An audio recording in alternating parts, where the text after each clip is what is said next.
Je n'ai jamais aimé prévenir de mon arrivée. J'aime voir la surprise dans les yeux de ma Françoise. Après 42 ans ensemble, elle court encore me serrer dans ses bras comme une jeune mariée. Avant de vous raconter cette histoire, écrivez en commentaire d'où vous me regardez et n'oubliez pas de vous abonner à la chaîne. Ce 21 décembre, j'ai quitté mon travail de chauffeur VTC plus tôt.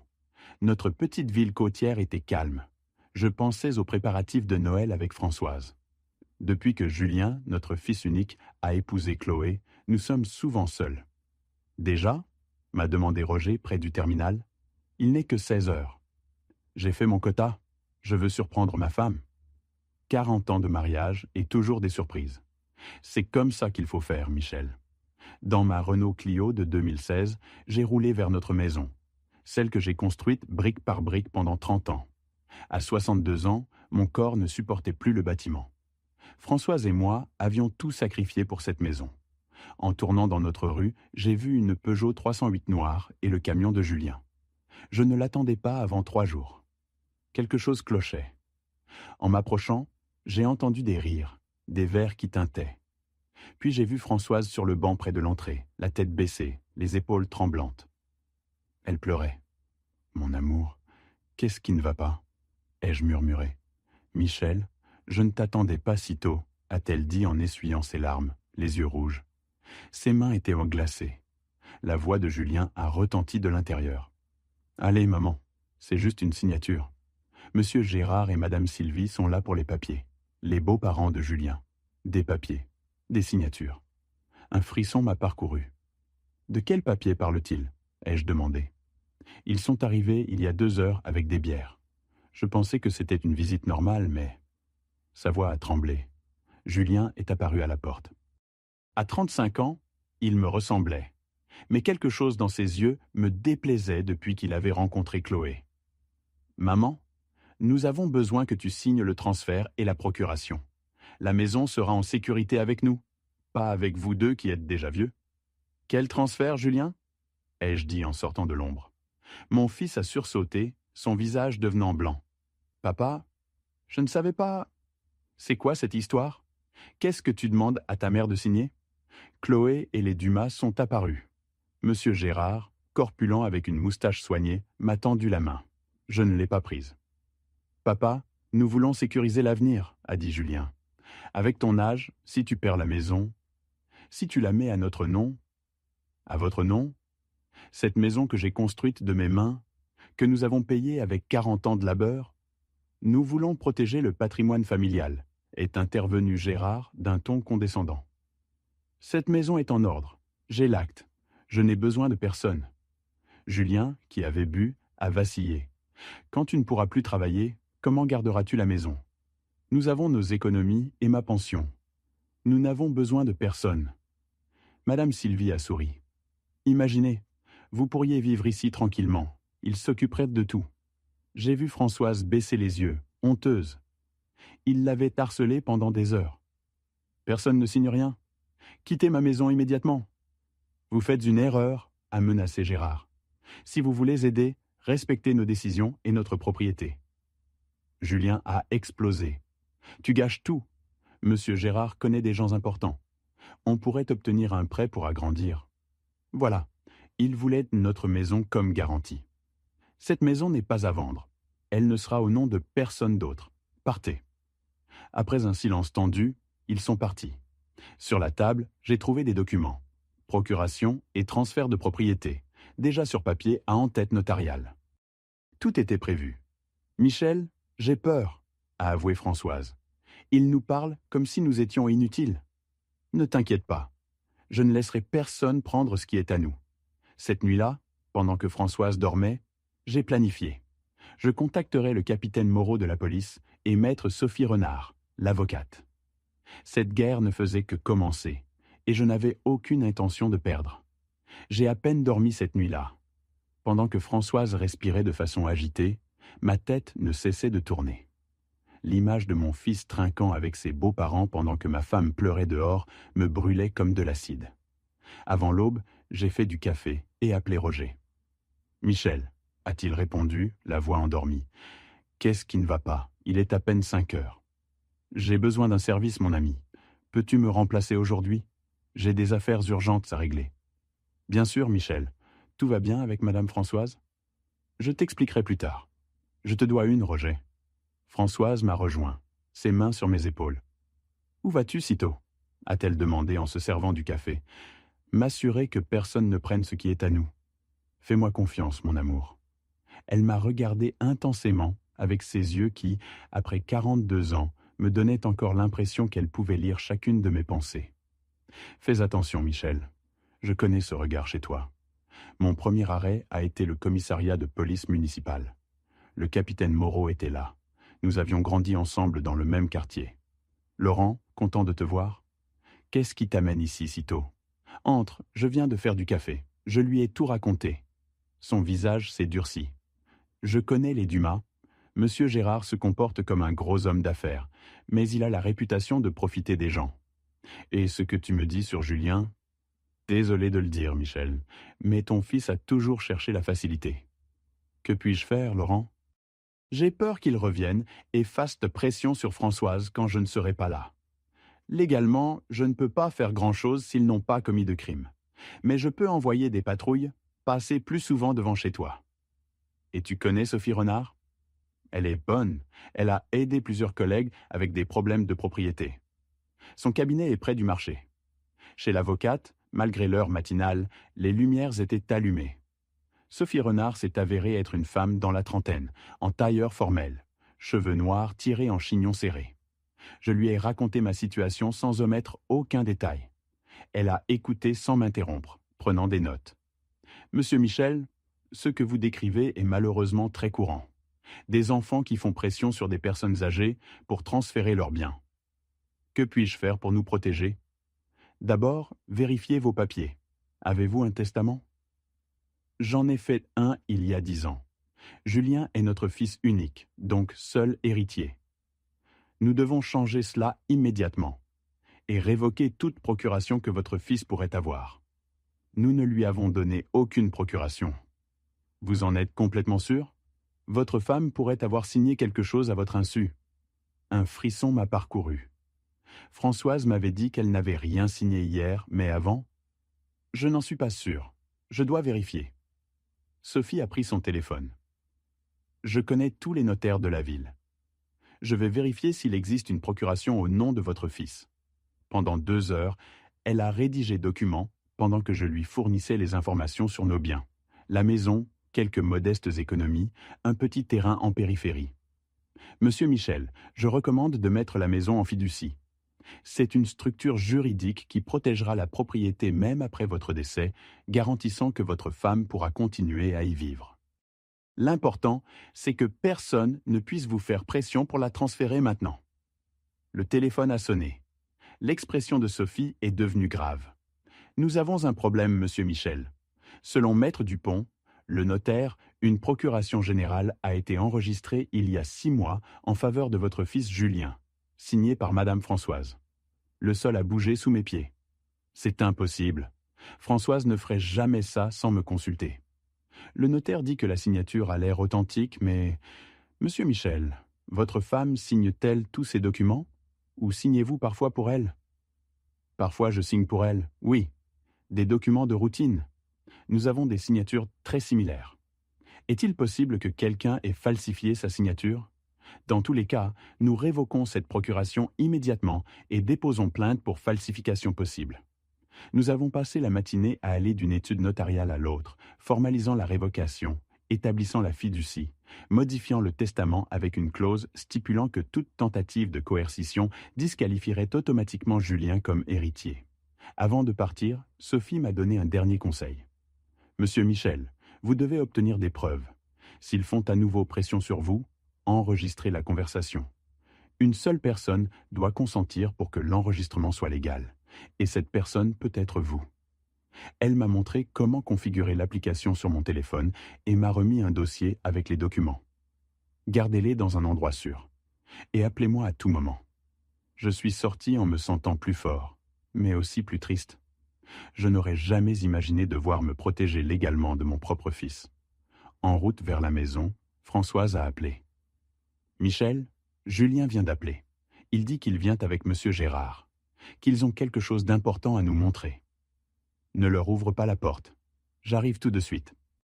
Je leur ai déjà dit que je n'étais pas seul, que M. Salvatore était là pour réparer la serrure. J'ai souri malgré la situation. Ma femme avait été maligne. Bien pensé, mon amour. Je serai là dans 10 minutes. Quand je suis arrivé, j'ai vu le camion de Julien et la Peugeot de Gérard. Avant de sortir, j'ai activé l'application d'enregistrement et mis le téléphone dans ma poche de chemise. À l'intérieur, Françoise se tenait près de la cuisine, visiblement mal à l'aise. Julien et M. Gérard étaient assis avec plusieurs papiers étalés devant eux. « Papa, heureusement que tu es là. Je venais d'expliquer à maman que nous sommes inquiets pour vous. »« Inquiets ? De quoi exactement ? » ?»« Monsieur Michel, je pense que vous nous avez mal compris hier, » a dit Gérard. « Nous ne voulons rien vous prendre. Nous voulons vous protéger. »« Nous protéger de quoi ? Papa, il y a des gens qui profitent des personnes âgées, des escrocs, des voisins abusifs.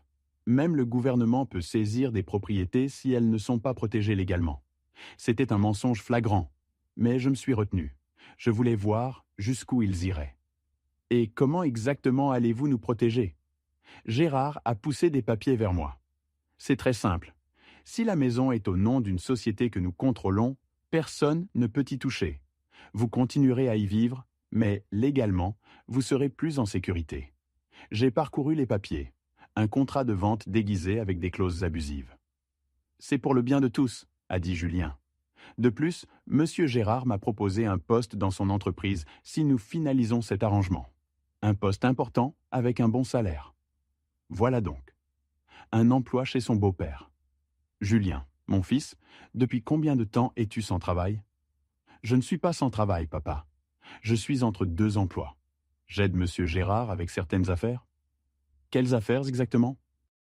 Des projets immobiliers principalement, a dit Gérard vaguement. Il y a beaucoup de potentiel dans cette ville, surtout dans des quartiers comme celui-ci qui commencent à prendre de la valeur. Une autre pièce du puzzle, il voulait vendre notre maison à des promoteurs. Je comprends parfaitement, ai-je dit avec un ton conciliant. Vous avez raison, nous devons protéger le patrimoine familial. J'ai vu une lueur de triomphe dans les yeux de Gérard. Julien s'est détendu. Je suis content que tu comprennes, papa. Bien sûr. En fait, je viens justement de faire exactement ça. Protéger légalement ce qui est à nous. J'ai montré le dossier de Sophie et sorti quelques documents. Ce matin, Françoise et moi avons mis notre maison en fiducie irrévocable. Et nous avons révoqué la procuration que ma femme aurait soi-disant donnée à Julien il y a 6 mois. Nous avons aussi déposé plainte pour falsification possible de signature. Maître Renard s'occupe de tout. Le sourire de Julien a disparu. Gérard s'est raidi. « Qu'est-ce que tu as fait ?» a demandé mon fils, incrédule. « Ce que je devais faire, protéger ce qui est à nous. » Gérard s'est levé brusquement en ramassant ses papiers. « Je ne pense pas que vous réfléchissiez clairement, monsieur Michel. Nous aurions pu parvenir à un accord bénéfique pour tout le monde. Il n'y a pas d'accord impliquant la prise de notre maison qui pourrait être bénéfique pour tout le monde. Je vais vous demander de quitter ma propriété. » « Papa, tu fais une grave erreur. Monsieur Gérard essaie juste de nous aider. »« Non, Julien, c'est toi qui fais l'erreur. Et j'espère qu'un jour tu t'en rendras compte. »« Ce n'est pas fini, » a menacé Gérard en se dirigeant vers la porte. « J'ai des amis partout, et votre petite avocate va bientôt le découvrir. »« Vos menaces sont enregistrées, monsieur Gérard, » l'ai-je informé en sortant mon téléphone. Tout comme cette conversation entière. Maître Renard m'a suggéré de rassembler des preuves. Gérard est devenu pâle. Julien était bouche bée. On se verra au tribunal si nécessaire, mais je vous assure que vous ne réussirez pas à prendre ce que nous avons construit avec tant d'efforts. Julien est resté un moment après le départ de Gérard. Je n'aurais jamais pensé que tu te méfierais de moi comme ça. Je suis ton fils. Et précisément parce que tu es mon fils, ça me fait mal ce que tu fais. Mais je ne vais pas le permettre, Julien. Pour ton bien et pour le nôtre. Quand ils sont partis, Françoise s'est approchée et m'a serré fort. Michel, j'avais tellement peur. Quand ils ont appelé, j'ai pensé qu'ils venaient avec des papiers que j'avais signés sans m'en rendre compte. Tout va bien maintenant, mon amour. Mais par la fenêtre, j'ai vu Julien et Gérard discuter avec animation à côté de leur véhicule. Mon fils gesticulait avec colère et son beau-père semblait lui donner des instructions. J'étais certain que ce n'était pas fini. Ça ne faisait que commencer. Cette nuit-là, j'ai appelé M. Salvatore, le serrurier du quartier. Nous avions travaillé ensemble sur des chantiers quand j'étais maçon. Changer toutes les serrures maintenant ? A-t-il demandé, surpris. Oui, Salvatore. Des problèmes avec le petit. Dans les quartiers comme le nôtre, les rumeurs se propagent vite. Il a compris. 1 heure plus tard, il était à notre porte. Pendant qu'il travaillait, je lui ai raconté l'essentiel. Ce n'est pas le premier cas. Le mois dernier, j'ai changé les serrures pour Madame Leblanc. Son neveu lui volait sa pension. Il a sorti de petites caméras de sa poche. Je vais installer celle-ci à l'entrée et dans le jardin. Elles se connectent à votre téléphone. Si quelqu'un essaie d'entrer, vous recevrez une alerte. J'ai accepté avec reconnaissance. Il a fini vers 22 heures et m'a remis 3 jeux de clés. Cette nuit-là, j'ai réécouté l'enregistrement avec Julien et Gérard, puis l'ai envoyé à Sophie et sauvegardé dans le cloud. Le lendemain, j'ai travaillé normalement. Les batailles juridiques coûtent de l'argent. Ce fut une journée calme. Touristes à l'aéroport, familles à la plage, long trajet vers la ville voisine. En rentrant le soir, j'ai remarqué 2 véhicules inconnus. Une Volkswagen blanche et une Jeep rouge. Mon téléphone a vibré. Alerte des caméras. Sur l'écran, Chloé frappait à notre porte avec un homme et une femme inconnus. J'ai appelé Françoise. « Michel, où es-tu » Chloé dit que c'est une assistante sociale et un médecin, qu'ils sont là pour évaluer notre capacité mentale. Julien est inquiet pour nous. Leur nouvelle stratégie, nous déclarer incompétents. Ne leur ouvre pas, appelle Maître Renard. Je l'ai déjà fait, elle arrive. Bien joué, mon amour. J'appelle le capitaine Moreau. Laurent a répondu immédiatement et m'a dit d'attendre. Mais je ne pouvais pas. Je me suis approché, caché derrière un arbre. Chloé criait. « Madame Françoise, si vous n'ouvrez pas, nous devrons appeler les autorités. » L'homme filmait avec son téléphone. Il créait des preuves. Je suis sorti de ma cachette. « Que faites-vous sur ma propriété ?» Chloé a affiché son faux sourire. « Monsieur Michel, voici mademoiselle Valérie Martin, assistante sociale, et le docteur Bernard.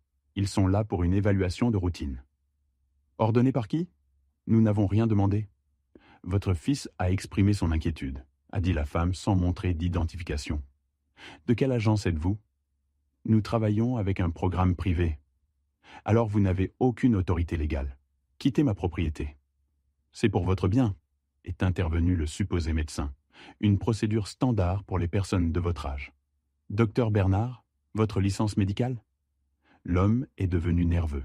« Je l'ai dans la voiture ? » « Ce ne sera pas nécessaire. » Sophie Renard est apparue, suivie du capitaine Moreau.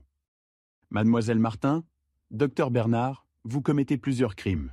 Usurpation d'identité de fonctionnaire public et harcèlement. Nous étions juste... gardez vos explications pour le commissariat. » Le capitaine Moreau les a emmenés. Sophie s'est tournée vers moi. « C'est exactement ce dont je vous avais prévenu. La femme travaille pour un cabinet d'avocats douteux. L'homme n'est probablement pas médecin. Ça va s'intensifier. Nous devons anticiper. » Dans la maison, Sophie a expliqué à Françoise et moi. « Dès demain, je vous emmènerai chez un gériatre et un psychologue judiciaire. Ces rapports seront cruciaux. Et vous devez désigner quelqu'un de confiance pour des directives anticipées au cas où vous perdriez vos capacités. »« Qui pourrions-nous désigner ?» a demandé Françoise. « Julien est notre fils unique. Pensez à des amis fidèles. » J'ai immédiatement pensé à Roger. Les évaluations médicales ont confirmé que nous étions en parfaite santé mentale. Le psychologue a dit « Vous êtes parfaitement capable de comprendre des situations complexes et de prendre des décisions éclairées. » J'ai ensuite parlé à Roger. Il a accepté sans hésiter. « Ce serait un honneur, Michel. Vous avez été comme une famille pour moi. » À la maison, Françoise m'attendait avec une nouvelle détermination. Roger a accepté ? Sans hésiter. Bien. Et Michel, je veux apprendre à utiliser le téléphone, les applications de sécurité, comment enregistrer. Je ne veux pas toujours dépendre de toi. Sa force m'a rempli de fierté. Je t'apprendrai tout. Et ce que je ne sais pas, nous l'apprendrons ensemble. Cet après-midi-là, pendant que je lui montrais les applications, j'ai senti quelque chose changer en nous. La douleur était toujours là, mais une détermination féroce grandissait. Le soir, Sophie m'a envoyé un message. Le tribunal avait accepté notre plainte pour falsification. Une petite victoire qui nous donnait de l'espoir. Alors que Françoise s'entraînait avec son téléphone, j'ai souri. Les Dumas et Julien pensaient que nous étions deux vieux sans défense, comme ils se trompaient. Les semaines suivantes se sont déroulées dans un calme tendu. Pas de nouvelles de Julien ni des Dumas. Quand ton ennemi est silencieux, c'est là que tu dois être le plus inquiet, m'avait dit le capitaine Moreau. Un après-midi, Sophie m'a appelé. Monsieur Michel, le notaire a admis que la signature n'a pas été vérifiée correctement. Un expert confirme qu'elle ne correspond pas à celle de Madame Françoise. La procuration est annulée, et le juge a convoqué Julien pour témoigner la semaine prochaine. Après avoir raccroché, j'ai appelé Françoise. Pas de réponse. Ce n'était pas normal. J'ai rappelé plusieurs fois. Rien. L'alarme a grandi en moi. J'ai foncé vers la maison. En tournant dans notre rue, j'ai vu le camion de Julien et un autre véhicule. Mon téléphone a vibré.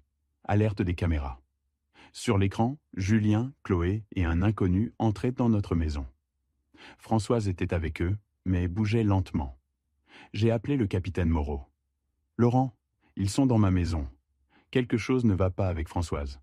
J'arrive, n'entre pas seul. » Mais je ne pouvais pas attendre. Par la fenêtre, j'ai vu Françoise sur le canapé avec un regard perdu. Un homme en blouse blanche lui prenait l'attention. Chloé filmait. Julien parlait à la caméra. J'ai activé l'enregistrement vidéo et je suis entré. Comme vous pouvez le voir, ma mère n'est pas en état de prendre des décisions importantes, disait Julien. Eh bien, me voilà, ai-je interrompu. L'homme en blouse blanche a pâli. Françoise a essayé de se lever, désorientée. « Papa, nous faisons une évaluation médicale de maman, » a dit Julien. « Qu'est-ce que vous lui avez fait ?»« Un léger sédatif pour calmer son anxiété, » a bégayé l'homme. « Un sédatif sans son consentement ? Qui êtes-vous » Françoise a parlé, la voix faible. « Ils m'ont trompé, Michel. Ils ont dit que tu avais eu un accident. Quand j'ai ouvert, ils m'ont forcé à prendre des pilules. La rage m'a aveuglé. C'est une agression, de la maltraitance, une violation de domicile. Sortez immédiatement. Nous attendons les services sociaux, a dit Julien avec un sourire triomphant. Nous leur avons expliqué notre inquiétude. Ils arrivent. À ce moment-là, le capitaine Moreau et Sophie sont entrés. Sophie s'est agenouillée près de Françoise. Vous lui avez administré un médicament sans consentement ? C'est un crime grave. Le faux médecin, terrifié, a avoué « Ils m'ont payé pour jouer ce rôle. Je ne suis pas médecin. Je suis acteur.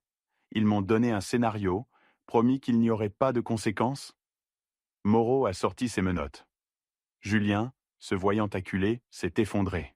« Papa, s'il te plaît, Monsieur Gérard m'a embarqué dans tout ça. Si nous n'obtenions pas la maison, il me licencierait. Je lui dois beaucoup d'argent. Je suis désespéré. Et ta solution était de droguer ta mère, d'essayer de nous déclarer incompétents ? Je ne pensais pas que ça irait aussi loin. Monsieur Gérard n'arrêtait pas de faire pression. Ils l'ont emmené. Je n'aurais jamais imaginé voir mon fils menotter.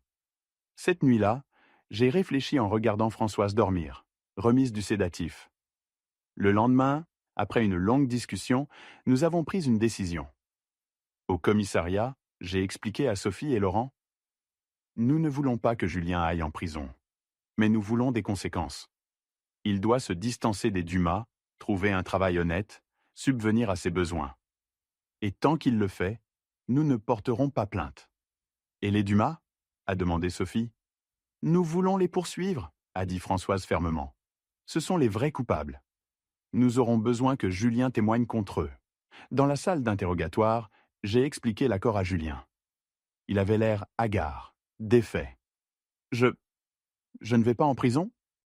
Non, si tu respectes ces conditions, mais c'est ta dernière chance. Si tu nous trahis à nouveau, il n'y aura plus de pitié. Des larmes ont coulé sur son visage. Je suis tellement désolé, papa. Monsieur Gérard m'a promis tellement de choses, tout ce que j'ai toujours voulu sans vraiment travailler. C'est là le problème. Tu as toujours cherché la facilité. Ce qui est obtenu sans effort n'a pas de valeur. Je témoignerai. Je leur dirai tout. Comment Gérard a tout planifié. Comment ils ont falsifié la signature de maman.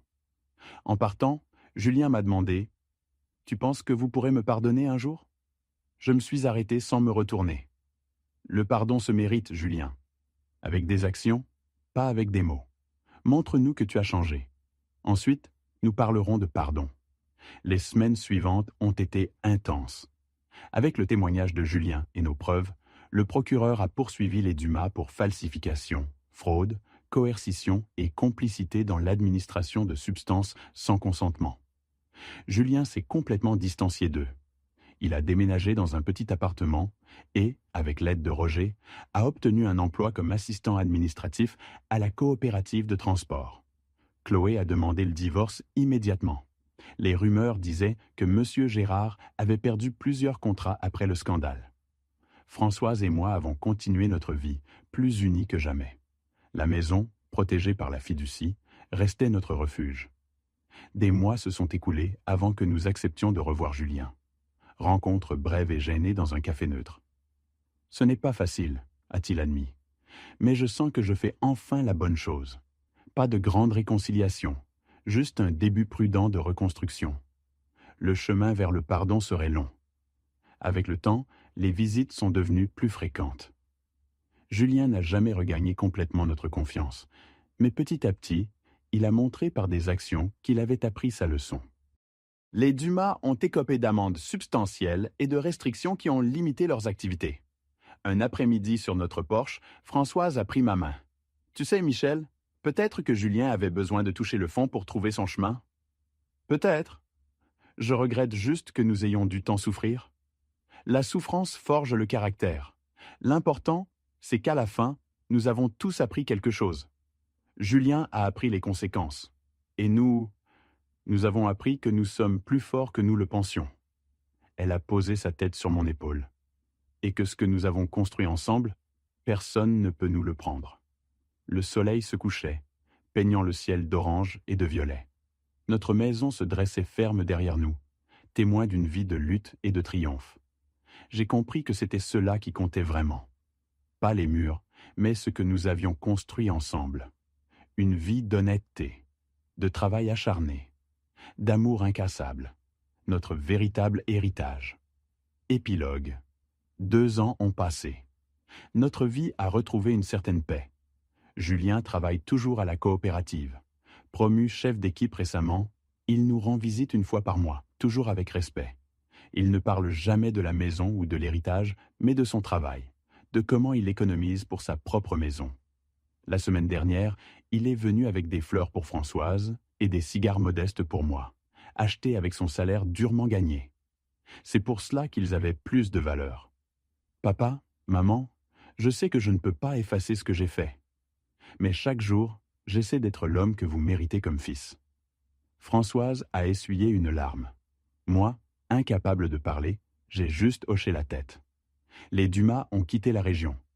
Monsieur Gérard, impliqué dans d'autres scandales, a vu son entreprise fermer. Chloé s'est remariée. Roger est devenu le frère que je n'ai jamais eu. Il vient déjeuner tous les dimanches. Sophie aussi est devenue une amie, passant parfois prendre un café. La maison reste notre sanctuaire. Chaque brique raconte une histoire, maintenant aussi celle de comment nous l'avons défendue. Parfois, je repense à ces jours sombres, à la trahison, à la douleur, mais aussi à la force découverte en nous, à la loyauté de vrais amis, à la justice qui finit par arriver. Cette épreuve nous a appris que la vraie richesse ne se mesure pas en mètres carrés, mais en dignité, en caractère, en capacité de se tenir debout face à l'adversité.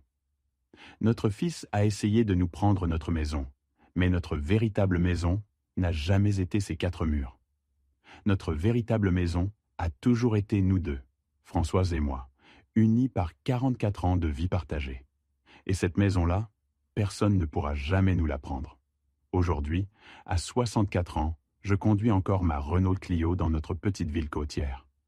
Je me sens en paix, non pas parce que tout est parfait, mais parce que nous avons fait ce qui était juste. Nous avons protégé ce qui était à nous, défendu notre dignité et donné à notre fils une chance de devenir meilleur. Si mon histoire vous a touché, n'oubliez pas de vous abonner. Votre soutien m'encourage à partager ces expériences dont nous pouvons tous apprendre. Nous sommes tous des survivants de nos propres batailles. Partager nos histoires nous aide à comprendre que nous ne sommes jamais vraiment seuls. Merci de m'avoir écouté. Michel.